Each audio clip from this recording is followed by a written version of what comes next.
좋으신 하나님, 우리를 주의 아름다운 품에 초청하여 주시고 또 참 평안과 참 안식을 허락하여 주시니 감사합니다. 오늘도 주의 말씀을 듣고 힘을 얻어서 또 세상을 향해 나아갈 수 있는 복된 은혜를 우리에게 허락하여 주시옵소서. 감사드리며 예수님의 이름으로 기도했습니다. 아멘. 어느 시골 지방에 절과 교회가 붙어 있었다고 합니다. 문제는 예배 시간마다 교회에서 들려오는 찬송가 소리가 절간으로 들어갔다라는 것입니다. 그래서 주지스님이 스님들을 모아놓고 누가 대표로 교회에 가서 목사님에게 볼륨을 좀 줄여달라라고 좀 이야기하라라고 이야기합니다. 그런데 아무도 지원하지 않습니다. 그때 동자 스님이 일어나서 주지스님, 제가 십자가를 지겠습니다. 어쩌면 우리도 십자가를 이런 식으로 이해하고 있는지 모르겠습니다. 오늘 본문을 통해서 하나님의 아들이신 예수님이 무엇을 위하여 이 땅에 오셨는지, 그리고 그가 지으신 십자가의 의미가 어떻게 다가오는지 살펴보는 복된 시간 되시길 주님의 이름으로 소망합니다. 먼저 하나님의 아들이라고 고백하는 세 부류가 있었습니다. 첫 번째는 제자들이었고, 두 번째는 사단, 그리고 마지막은 하나님입니다. 이 세 부류가 하나님의 아들에 대한 이해가 각기 달랐습니다. 먼저 첫 번째, 하나님의 아들에 대한 제자들의 이해입니다. 오늘 본문 27절 말씀인데요. 우리 같이 읽겠습니다. 시작.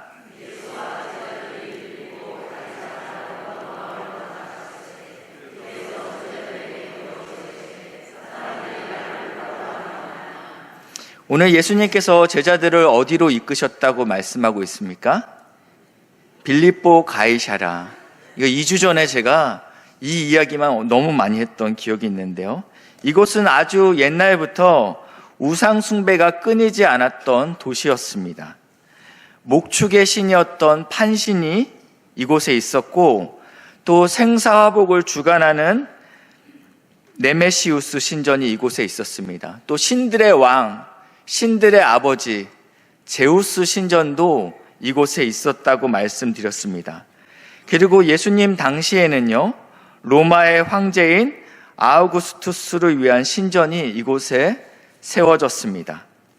이곳에서 당신은 주님이시고 하나님이십니다 라는 고백은 오직 로마 황제를 위해서 드려지는 고백이라고 말씀을 드렸습니다.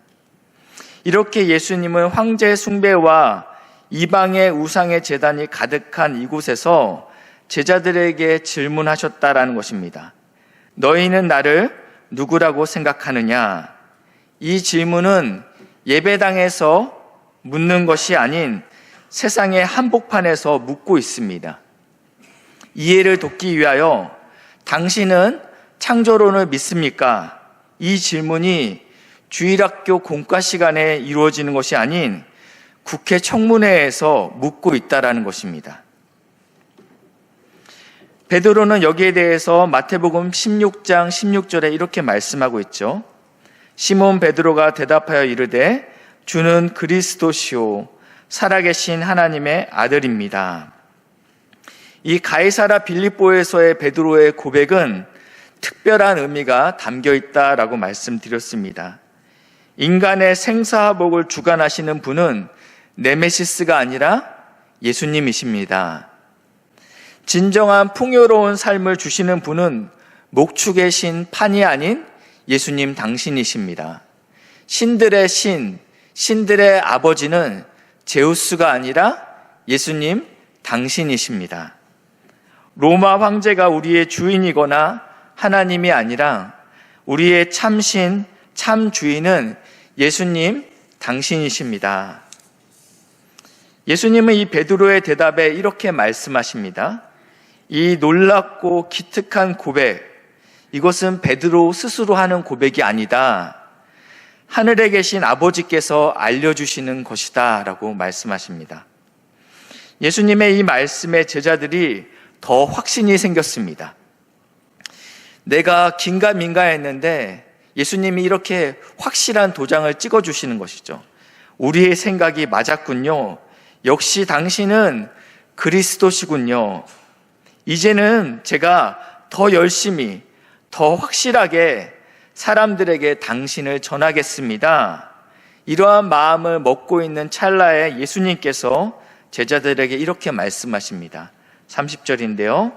이에 자기의 일을 아무에게도 말하지 말라 경고하시고, 쉿, 너희만 알고 있어.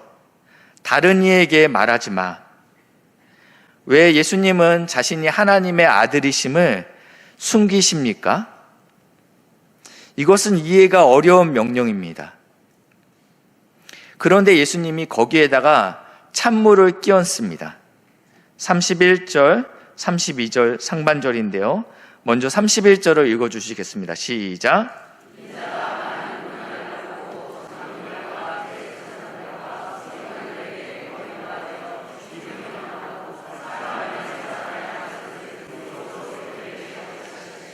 32절은 제가 읽겠습니다. 드러내놓고 이 말씀을 하시니.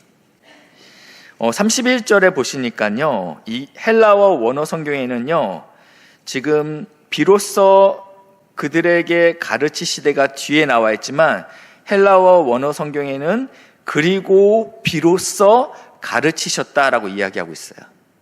지금 이 제자들이 예수님이 그리스도이시고 하나님의 아들이라는 깨달음이 생기자 비로소 마침내 이제서야 이제 내가 왜 왔는지에 대해서 제자들에게 말할 준비가 되었다라는 것입니다. 자신이 무엇을 위해 오셨는지 비로소 제자들에게 말씀하십니다. 예수님의 오신 목적은 자신의 목숨을 많은 사람의 대속물로 주기 위하여 왔다라고 말씀하고 있습니다. 그러자 행동파였던 베드로가 바로 반응하죠. 32절 하반절인데요.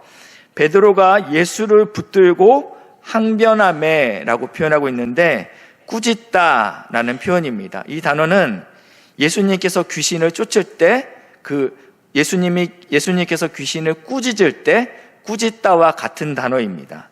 성난 바람과 파도를 잠잠하게 만들 때 예수님은 꾸짖으셨죠. 이때도 같은 단어입니다. 그러니까 이것은 굉장히 과격한 단어입니다. 제자인 베드로가 스승인 예수님을 꾸짖고 있는 것입니다. 베드로가 이렇게 반응한 이유는 당시 유대인들이 메시아에 대한 이해와 기대가 있기 때문입니다. 당시 유대인의 일반적인 사고는 메시아가 이 땅에 온다면 군사적인 수단을 동원해서 이스라엘 민족을 로마로부터 해방시킬 것이라는 믿음이 있었습니다. 조국 이스라엘을 번영을 이룰 것이라는 기대를 갖고 있었다라는 것입니다. 이들은 정치적인 지도자로서의 강력한 왕을 원했습니다. 그렇기 때문에 제자들은 자신의 모든 것을 버리고 예수님을 따랐는데 이런 암울한 결말을 어느 제자도 원치 않았다라는 것입니다. 예수님의 인기가 높아질 때마다 자신도 높은 자리에 앉게 될 것을 기대하고 그리고 따라왔습니다. 그런데 예수님께서 왕의 자리가 아니라 죽음의 자리를 이야기하니 열불이 나는 것입니다. 이 베드로의 꾸짖음 안에는 이러한 내용이 숨겨져 있습니다. 예수님, 나약한 소리 하지 마십시오. 당신을 믿고 여기까지 따라온 이 사람들을 보십시오. 죽긴 누가 죽습니까? 우리가 당신을 지키겠습니다. 대의만을 생각하십시오. 끝까지 함께 하겠습니다. 이러한 의미가 담겨 있다는 것입니다. 그러나 예수님께서는 말씀대로 무력하게 십자가에 달려 돌아가셨습니다. 예수님이 돌아가신 후에도 제자들은 여전히 깨닫지 못하고 있습니다.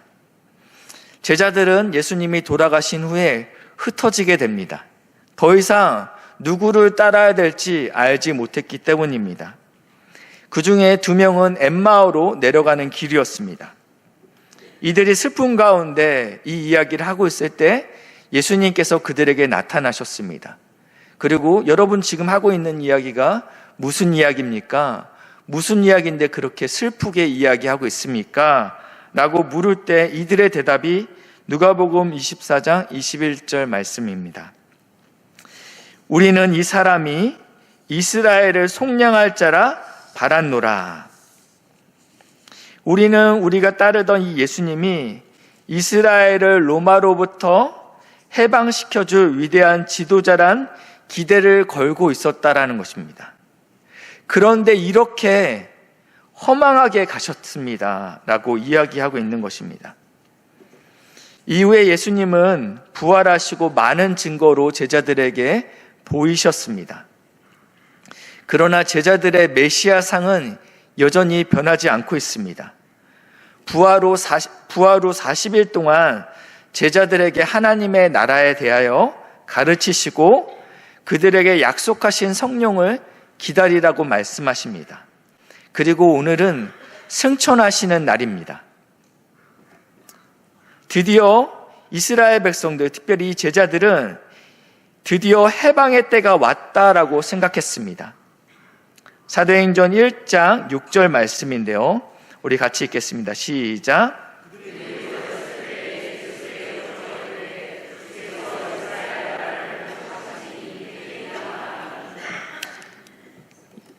예수님의 제자는 여전히 예수님께서 로마로부터 이스라엘을 해방시킬 거라는 잘못된 생각을 갖고 있었다라는 것입니다. 이 생각은 약속하신 성령이 오셔야만 바로 이 십자가의 참 의미를 깨닫게 됩니다. 두 번째는요, 하나님의 아들에 대한 마귀의 이해입니다. 귀신은 예수님이 하나님의 아들임을 분명히 알고 있었습니다. 그래서 예수님을 만날 때마다 고백합니다. 누가복음 8장 28절 말씀인데요. 예수를 보고 부르짖으며 그 앞에 엎드려 큰 소리로 불러 이르되 지극히 높으신 하나님의 아들 예수여, 당신이 나와 무슨 상관이 있나이까? 귀신들은 예수를 만날 때마다 하나님의 아들이라고 소리를 지릅니다. 그러나 예수님은 귀신이 말하는 것을 허락하지 않습니다. 잠잠하라 명하십니다. 왜 하나님의 아들이심을 말하지 못하게 하십니까? 사탄이 광야에서 예수님을 시험했던 시험을 보게 되면 그 이유를 우리가 알 수 있습니다. 마태복음 4장 3절 말씀인데요. 같이 읽겠습니다. 시작.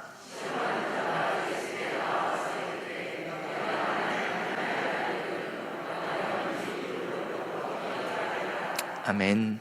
여기서 마귀를 시험하는 자라고 표현하고 있습니다. 마귀는 시험하는 자입니다. 그러면서 이 시험의 핵심은 돌을 떡으로 만들면 네가 테스트에 통과한다라는 시험이 아닙니다. 이 시험은 능력으로 너의 하나님의 아들됨을 증명하라는 시험입니다. 아들이라며 그런데 왜 굶고 있어? 바보같이. 왜 네 삶이 고달프지? 너는 하나님의 아들이라면 이렇게 힘들 이유가 없지. 이것이 사단이 예수님에게 하는 시험입니다. 마태복음 4장 6절에도요. 이르되 내가 만일 하나님의 아들이여든 뛰어내리라 라고 말씀하십니다. 이 두 번째 시험도 너가 아들이라면 능력으로 증명하라 라고 말씀하고 있습니다. 무기력하게 있지 말고 가장 높은 곳에서 뛰어내리면 수많은 사람들이 그 모습을 보고 저분은 정말 하나님의 아들이구나 라고 생각하게 만들라라는 것입니다. 이 모습은 흡사 제자들의 모습과 같습니다. 왜냐하면 제자들은 하나님의 아들 예수님이 강력한 능력으로 자신들을 로마로부터 구원해 줄 것을 기대하고 원했기 때문입니다. 그런데 이 사단도 예수님의 강력한 능력을 보여서 하나님의 아들임을 입증하라라고 유혹하고 있다는 것입니다. 이래야지만 예수님께서 이 땅에 오신 대속의 죽음, 실패할 수 있기 때문입니다. 마태복음 27장 40절 말씀에 보시니까요, 예수님께서 십자가에 달리셨습니다. 그럴 때 많은 무리가 이렇게 외치죠. 만일 하나님의 아들이거든 십자가에서 내려오라. 그럼 우리가 믿겠노라 라고 이야기하고 있다는 것입니다. 너가 정말 하나님의 아들이라면 능력을 보이라는 것입니다. 그렇게 무기력하게 십자가에 매달려 있지 말라라는 것입니다. 이것은 유혹이면서 시험입니다. 다시 오늘 본문으로 돌아가셔갖고 이 하나님의 아들이라고 고백했던 제자들에게 예수님이 내가 왜 이 땅에 오게 되었는지, 나의 진짜 목적이 무엇인지 말씀했을 때 제자들의 반응은 꾸짖었습니다. 절대로 그러한 일은 예수님께 있어서는 안 됩니다. 하나님의 아들이시라면 그러한 일이 일어나면 안 되지 않습니까? 이 베드로의 항변에 예수님께서 어떻게 대답하셨습니까? 33절인데요. 우리 같이 읽을까요? 시작.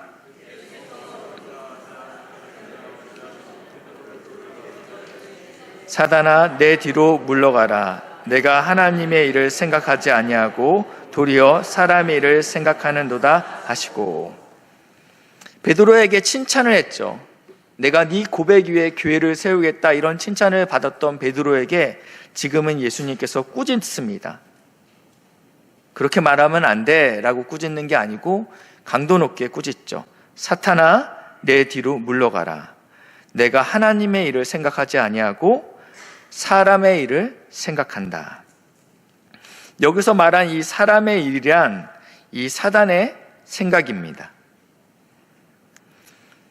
그러면서 예수님께서는 이 생각이 사단의 생각이다, 사람의 일이라고 말씀하시면서 하나님의 생각은 대속하여 십자가에 죽는 그 길입니다. 그러나 십자가의 길을 막는 것은 그것이 아무리 선한 의도라 하더라도 사람의 일, 사탄의 일이라는 것입니다. 여기까지 말씀을 정리하겠습니다.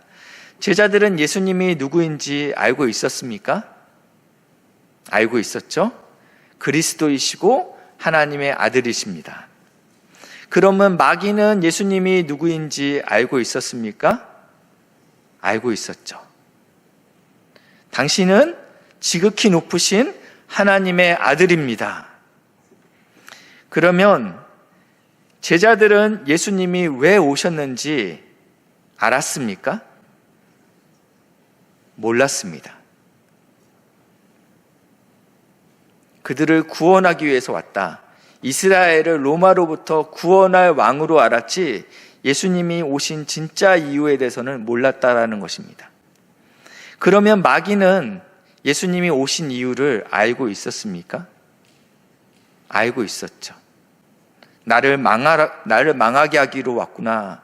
그리고 저 죽어가고 있는 저 영혼들을 구원하기 위해서 왔다라는 것은 알고 있었습니다. 그러나 그 방법이 십자가인지는 알지 못했다라는 것입니다. 그렇기 때문에 이 마귀는 예수님을 실패하기 위해서 십자가의 죽음으로 내몰았습니다. 고린도전서 2장 7절 8절 말씀인데요. 오직 은밀한 가운데 있는 하나님의 지혜를, 이 하나님의 지혜가 지금 숨겨져 있다라고 이야기하고 있습니다. 곧 감추었던 것인데 하나님이 우리의 영광을 위하여 이 숨겨진 지혜, 감추어진 지혜는 결국은 우리의 영광을 위하여 준비된 지혜이죠. 근데 이 지혜가 만세 전에, 창세 전에 이미 계획된 지혜였다라고 말하고 있습니다. 그리고 나서 이 지혜를 다시 한번 명확히 설명하고 있는데 8절입니다. 시작.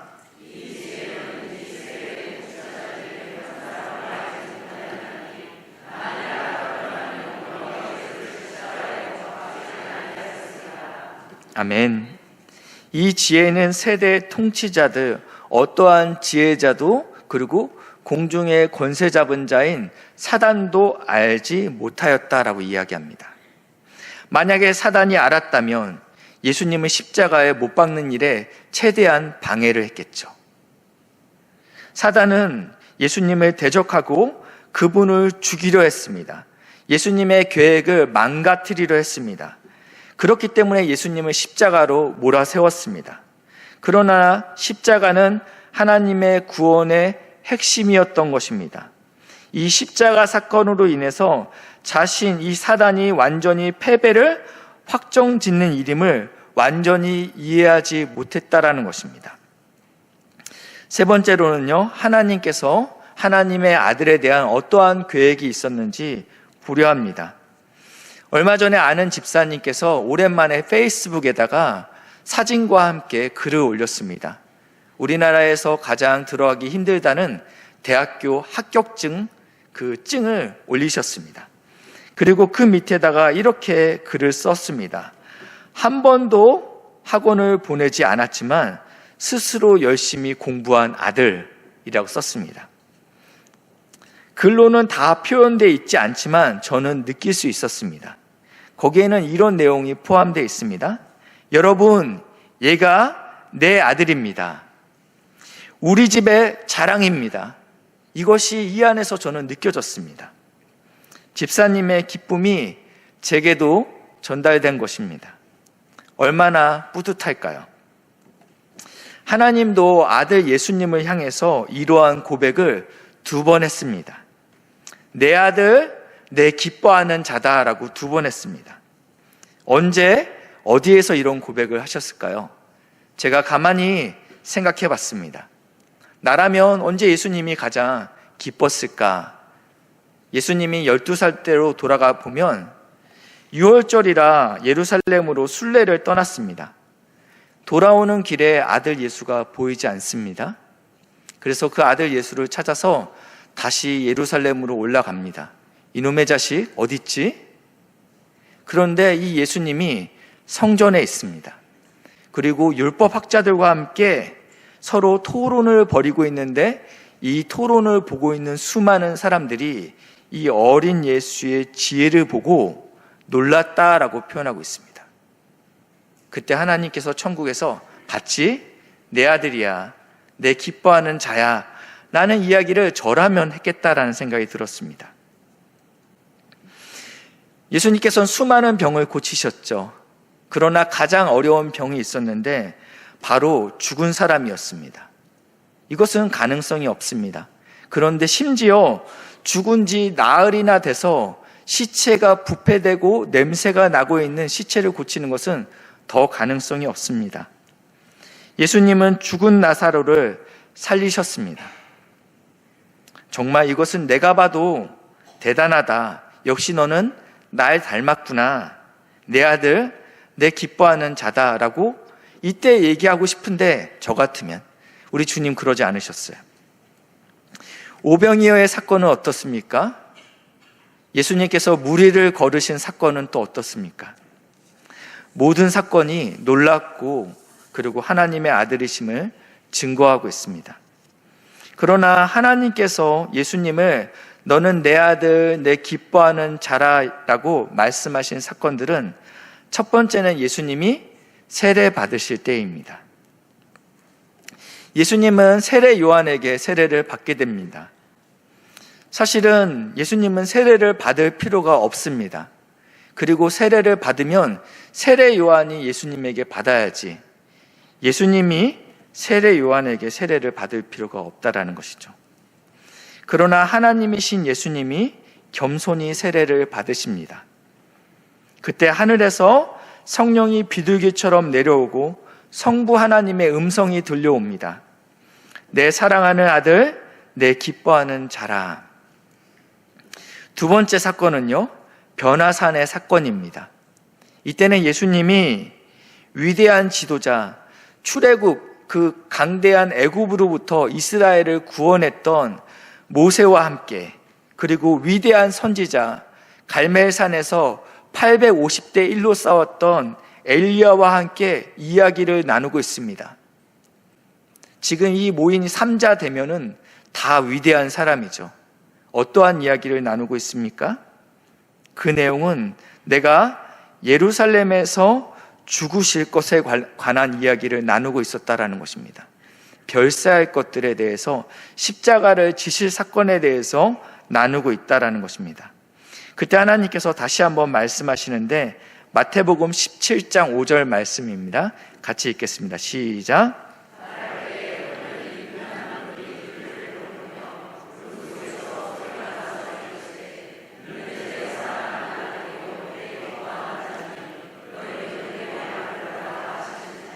아멘. 하나님은 성자 예수님의 무엇이 자랑스러우셨습니까? 예수님께서 자기를 부인하여 겸손하게 요한에게 세례를 받으실 때 기쁘고 자랑스러워 하셨습니다. 예수님께서 십자가의 죽음을 앞두고 있는 그때 봐라 내 아들이고 내 기쁨이다 라고 말씀하십니다. 하나님께서 예수님을 기뻐하시고 내 아들이라고 시인하셨을 때는 놀라운 능력과 기적을 행했을 때가 아닙니다.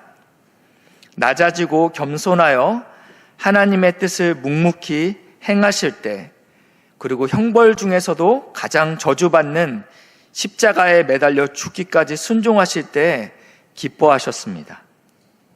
왜냐하면 여기에 하나님의 지혜가 담겨 있기 때문입니다. 고린도전서 1장 18절입니다. 십자가의 도가 멸망하는 자들에게는 미련한 것이요 구원받는 우리에게는 하나님의 능력이라. 아멘. 이것은 사람의 이해로는 알 수 없는 하나님의 지혜입니다.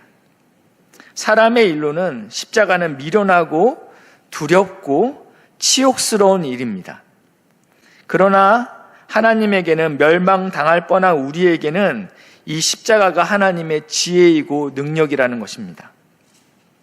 사람의 일은 끊임없이 남들보다 더 높아져야 된다라고 이야기합니다. 머리가 되려고 합니다. 그러나 하나님의 일은 크고자 하는 자는 섬기는 자가 되어야 된다라고 말씀하고 있습니다. 사람의 일은 자신의 약함을 감추라고 이야기합니다. 그러나 하나님의 능력은 내가 약할 때 온전해진다라고 말씀하고 있습니다.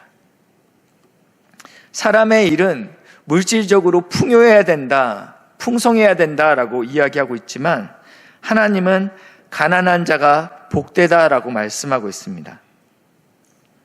사람들은 첫째가 되고자 경쟁하지만 하나님은 먼저 된 자가 나중되고 나중된 자가 먼저 된다라고 말씀하고 있습니다. 사람은 자신의 생명을 지키기 위해서 이익을 지키는 일에 집중하지만 하나님의 일은 마태복음 16장 25절인데요. 같이 읽겠습니다. 시작.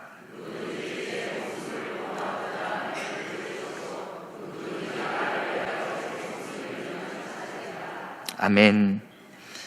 두 부류의 사람이 있습니다. 첫 번째는 사람의 일을 도모하는 자가 있습니다. 이들은 사탄의 영향력 아래에 있습니다. 또 한 부류는 하나님께 붙들려 있는 사람이 있습니다. 로마서 8장 5절부터 8절 말씀인데 여기에 두 부류가 등장합니다. 첫 번째는 육신을 따르는 자입니다. 이들은 사람의 일을 도모하는 자입니다. 결국은 좁은 길과 십자가의 길을 부정하는 자라는 것입니다. 그리고 영을 따르는 자, 이것은 하나님께 붙들린 자입니다. 이 두 부류가 있는데 각자 생각하는 것이 다르죠. 육신을 따르는 자는 육신의 일을, 영을 따르는 자는 영의 일을 생각하나니 육신의 생각은 사망이요 영의 생각은 생명과 평안이라. 눈으로 볼 때는 육신의 길이 넓은 길이고 큰 길이고 많은 사람들이 가고 있지만 그 길의 끝은 사망이다라고 분명히 경고하고 있습니다. 7절인데요. 같이 읽겠습니다. 시작.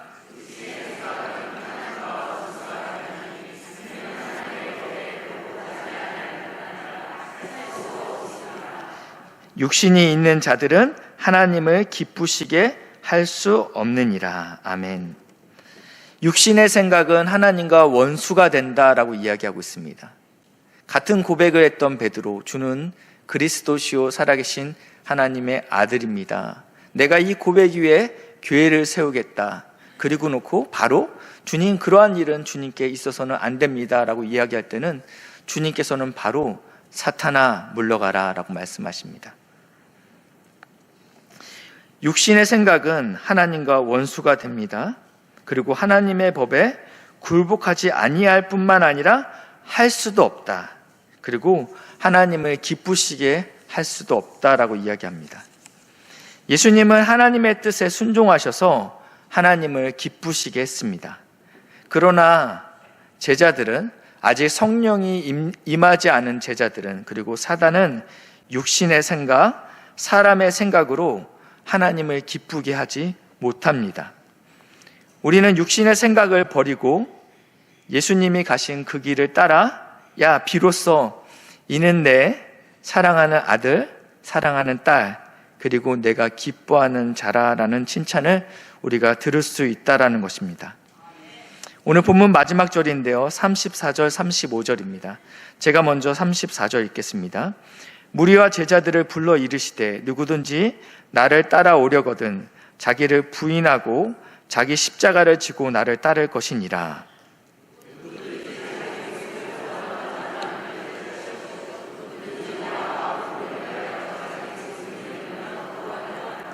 아멘. 하나님은 우리가 예수님이 누구인지 정확히 알고 시인하는 것만으로 만족하지 아니하십니다.